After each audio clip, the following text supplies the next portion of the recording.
ketemu lagi sama Kak Michelle dan Kak Elis. kita seneng loh bisa ngelayanin adik-adik lagi dan semoga adik-adik gak bosen-bosen nih ketemu sama kita berdua. Yuk adik-adik, kalian simpan mainan kalian, kita sudah mau masuk ke ibadah kita ya.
Adik-adik, nah siapa di sini yang masih bersemangat? Nah, siapa juga yang masih bersuka cita di sini? Angkat tangannya. Nah, ayo dong, kita bersemangat. Ayo kita bangkit berdiri karena kita akan menyanyikan Bila Roh Allah ada di dalam kita.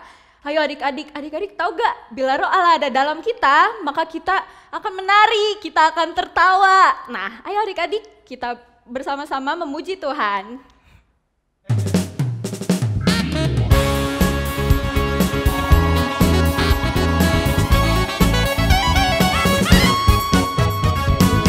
Allah ada di dalamku, ku kan menari seperti dan menari.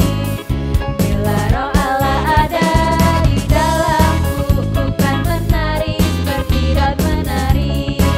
Ku kan menari, ku kan menari.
hahaha. Bukan melompat 1, 2, 3.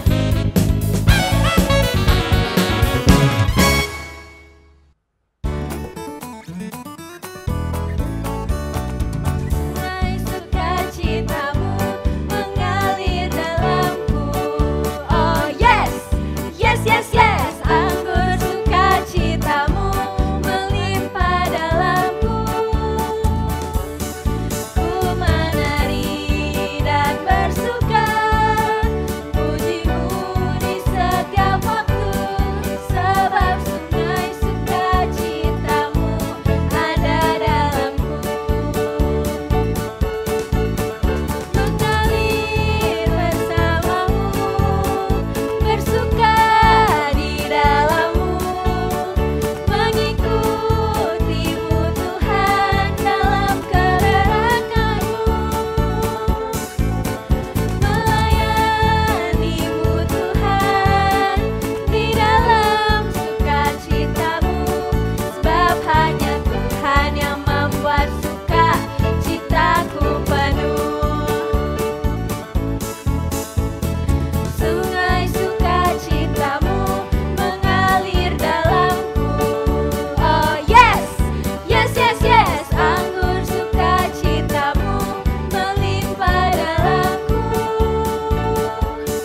Ku menari dan bersuka, pujimu di setiap waktu.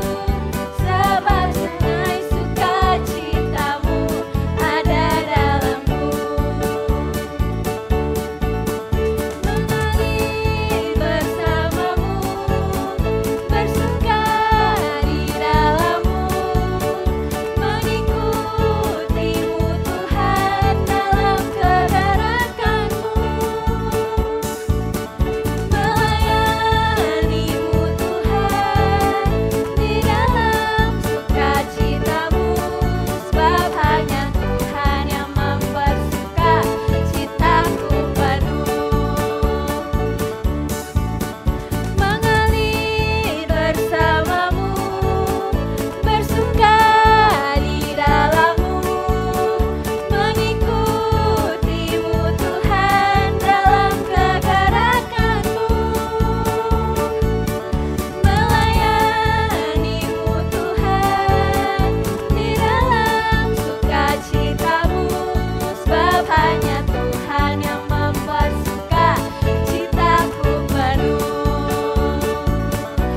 Sebab hanya Tuhan yang membuat sukacitaku penuh. Sebab hanya Tuhan yang membuat sukacitaku penuh. Yeay! Yuk adik-adik, kalian boleh duduk lagi. Kita udah mau masuk ke dalam firman. Kita siapkan hati kita lagi. Udah gak ada yang boleh bercanda lagi. Udah ada yang boleh main-main lagi ya.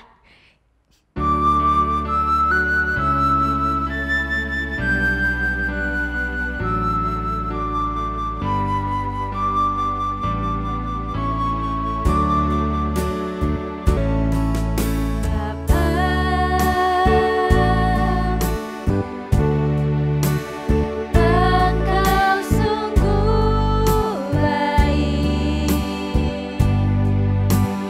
kasih-Mu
berdoa dan mengucap syukur. Haleluya, amin. Shalom adik-adik, kita bersyukur ya kalau saat ini kita masih ada, kita bisa beribadah semuanya karena kebaikan Tuhan dalam hidup kita. Kalau adik-adik saat ini masih sehat, masih punya papa mama, ada kakak, ada adik, semuanya karena kebaikan Tuhan. Oleh sebab itu, yuk kita mau mulai ibadah kita dengan berdoa mengucap syukur. Karena kita sehat dan kita sempurna. Tuhan Yesus, kami bersyukur, berterima kasih karena Engkau baik. Saat ini kami sehat, saat ini kami lengkap, saat ini kami sempurna di dalam Kristus. Pakai kami juga Tuhan, supaya kami juga menceritakan tentang Yesus kepada teman-teman kami. Kami bersyukur dalam nama Yesus, kami berdoa. Amin. Adik-adik, yuk kita sekarang lihat betapa kita luar biasa karena ada Kristus. Perhatikan ya adik-adik, sejak kita mempunyai Kristus, kita menjadi new identity, menjadi milik Kristus dan ada new identity dalam kita. Kita belajar dari salah satu tokoh firman Tuhan, Petrus namanya, Om Petrus adik-adik. Om Petrus ini tadinya emosi dia ini, gampang marah. Pada waktu tentara-tentara mau menangkap Yesus, Om Petrus marah adik-adik. Dia ambil pedangnya, dia mau sabet itu tentara. Nah, mungkin aja yang mau disabet itu pasti lehernya digorok. Tapi karena tentaranya mungkin menghindar, yang kena telinganya putus. Tapi guru Yesus bilang kepada Om Petrus, diambilnyalah telinganya, ditempelkannya lagi kepada telinga prajurit. Terus Om Petrus ini penakut teman-teman. Adik-adik, pada waktu Yesus akan disalibkan, dia menyangkal Yesus. Ada seorang hamba tanya kepada Petrus, bukankah kamu salah seorang dari mereka? Enggak, tidak, aku tidak kenal. Siapakah Yesus? Dia jadi penakut. Padahal sebelumnya Petrus itu sombong sekali. Dia bilang sama guru Yesus, Guru Yesus, aku sekali-kali tidak akan mengkhianati engkau, tidak akan menyangkal engkau. Tadinya dia sombong, tapi tiba-tiba dia jadi takut sekali. Dan apa juga yang terjadi sama Petrus? Petrus ini sudah gampang marah, dia penakut, dia nekat. Pada waktu Yesus berjalan di atas air, dia bilang, Guru, kalau itu engkau, biarkanlah aku berjalan. Dia langsung berjalan, tapi tiba-tiba angin mendera dia. Dia baru ingat, aku berjalan di atas air. Dia nekat adik-adik. Nah, tapi sejak Yesus bangkit dan mengampuni Petrus, dia minta ampun sama Tuhan karena dia menyangkal Yesus. Pada waktu Yesus sudah bangkit, Yesus mengampuni dia. Petrus berubah dengan new identity. Yang tadinya menyangkal Yesus karena ketakutan, tapi pada waktu Yesus bangkit dan Roh Kudus turun atas Om Petrus, apa yang terjadi? Ketika dia memberitakan Injil dan dia ditangkap oleh para tua-tua, firman Tuhan di dalam Kisah Para Rasul mengatakan dia berani menjelaskan tentang siapa Yesus. Nah adik-adik, ayo sekarang setelah kita semua punya new identity, Kristus di dalam kita, Roh Kudus di dalam kita, kita menjadi ciptaan yang baru. Karakter Kristus di dalam kita. Kakak mau kasih contoh, ketika kita ada Roh Kudus di dalam kita, Roh Kudus itu menuntun kita, menegur kita kalau salah, menguatkan kita ketika takut, ketika kita gelisah, dan ketika kita mau buat dosa, mau nyontek, Roh Kudus menuntun kita. Kakak kasih ilustrasi buat setiap kita. Ini ada kakak Roni akan menjadi Roh Kudus yang di dalam kakak Nancy. Jadi gini ceritanya, waktu sebelum ada Roh Kudus di dalam kakak Nancy, suka nyontek dulu kakak waktu masih kecil, waktu masih SD suka nyontek juga. Pernah juga ngutil di dalam mall. Tapi sejak Kristus, sejak Roh Kudus di dalam kakak, ilustrasinya seperti ini. Roh Kudus menuntun kakak. Kalau kakak mau marah-marah udah jengkel sekali, Roh Kudus di dalam kakak, Roh Kudus mengingatkan, oh no. Jadi lebih sabar. Ketika kakak mau menyontek, ketika kakak mau berbohong, Roh Kudus ingatkan, oh jangan.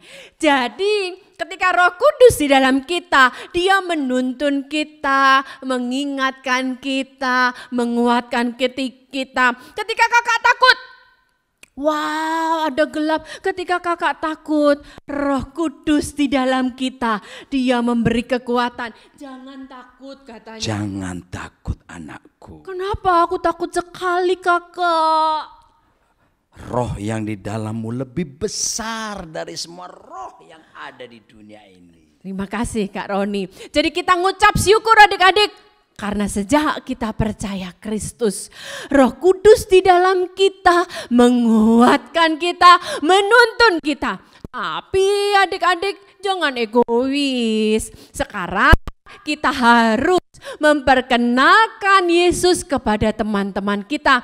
Supaya teman-teman kita pun yang tadinya mereka nakal, mereka berdosa, mereka juga punya new identity. Supaya mereka juga punya Roh Kudus, supaya mereka juga ada kekuatan dalam diri mereka.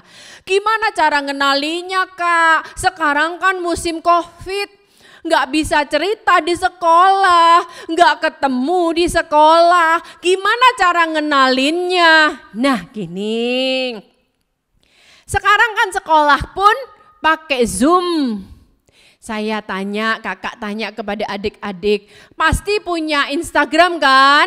Wow, semuanya pasti punya akun Instagram. Semuanya ketika makan pasti foto dulu kan? Upload di Instagram kan? Bahkan semua kegiatan kita video, masukkan di Instagram atau upload di YouTube. Minggu lalu Kak Nancy sama Kak Roni pergi ke Jawa Timur. Kita punya kemenakan masih umur 8 tahun. Dia tunjukkan kepada kami betapa banyak video klipnya yang sudah diupload di YouTube-nya.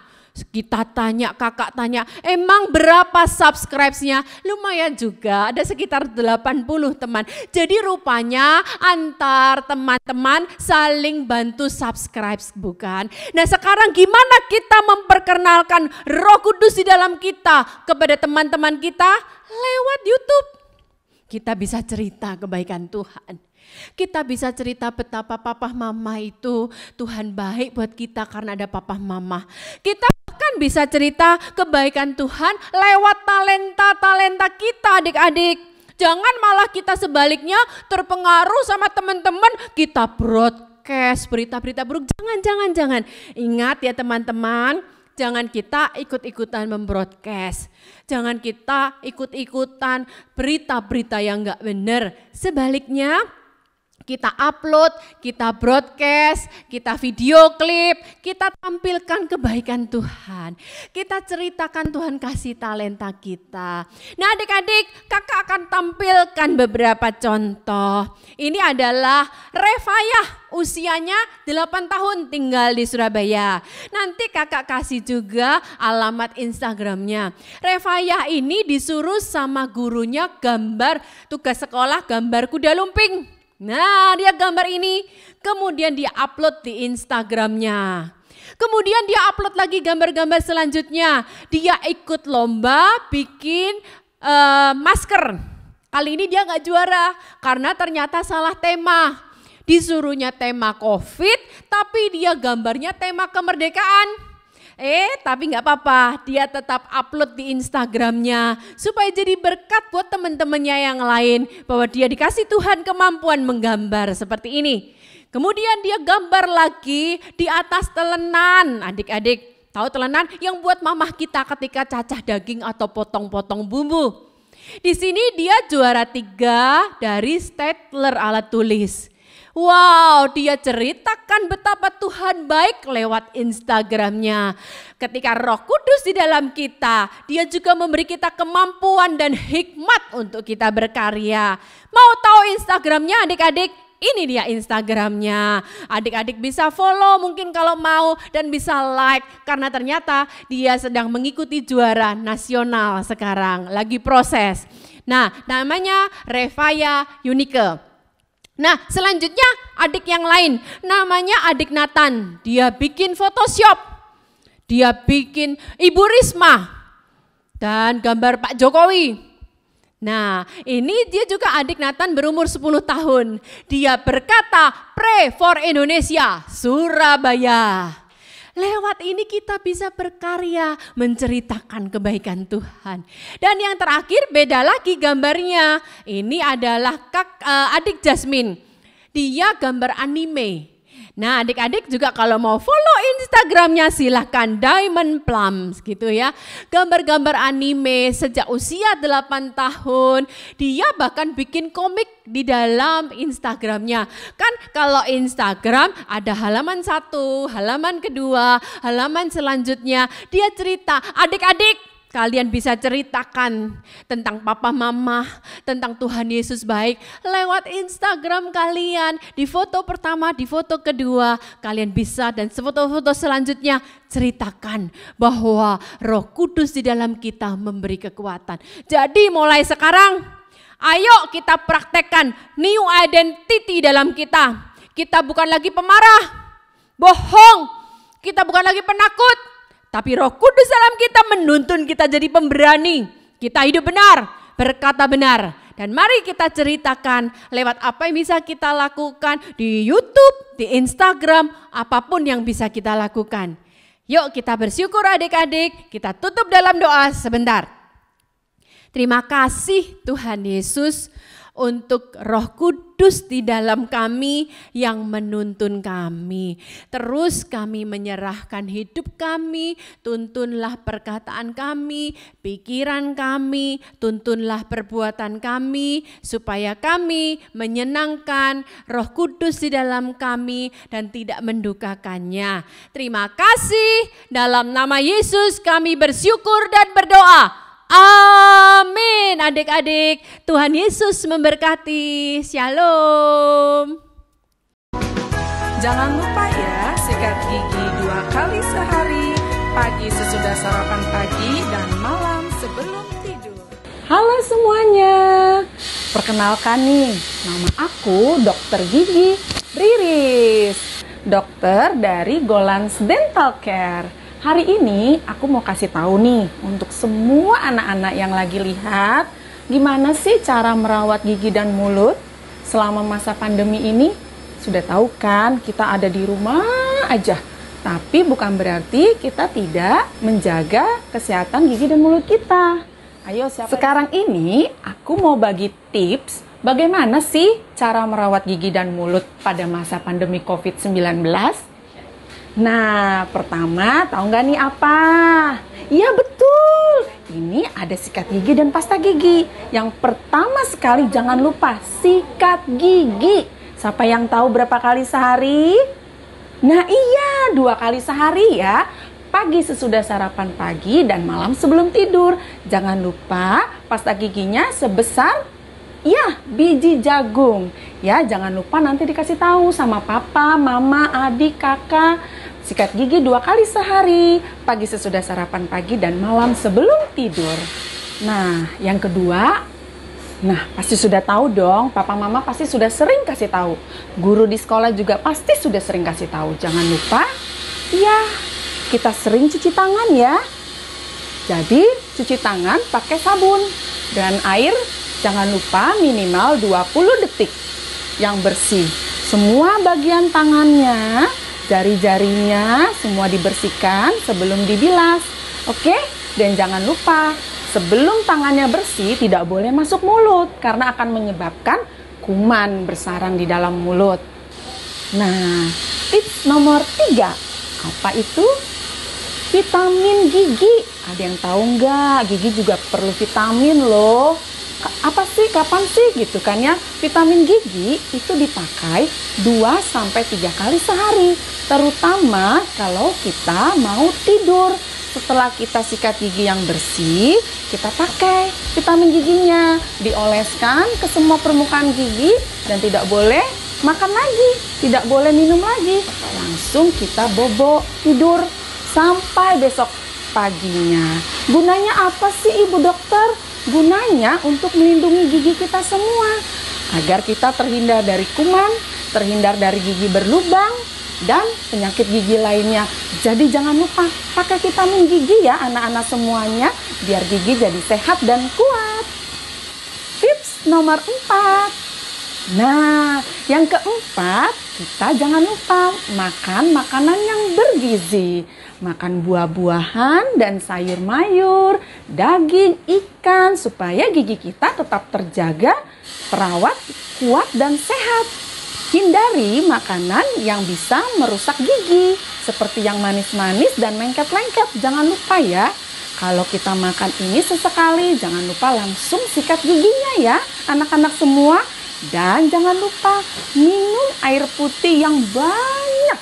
Nah, yang terakhir, boleh nggak sih kita ke dokter gigi pada saat pandemi COVID-19? Tentu saja boleh. Kapan? Pada saat misalnya gigi kita ada yang sakit, ada yang bengkak, ada yang berdarah, ada yang goyang. Kita boleh ke dokter gigi. Jangan khawatir. Dokter gigi pasti bisa membantu apa yang menjadi keluh kesah gigi dan mulut anak-anak semua. Tentunya dokter gigi pasti menjaga keamanan dan kenyamanan anak-anak semuanya.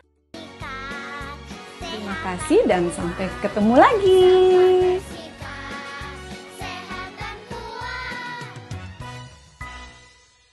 Sekarang adik-adik sekalian, terimalah berkat Tuhan yang turun atas hidupmu. Dan jangan lupa bagikan itu juga kepada orang lain ya. Oke, angkat tanganmu, angkat wajahmu. Kakak memberkati lewat doa, tapi bentuk berbeda lewat pujian. Khasiatnya sama. Terimalah berkat Tuhan itu turun ke atasmu sekarang. Tuhan memberkatimu dan melindungimu.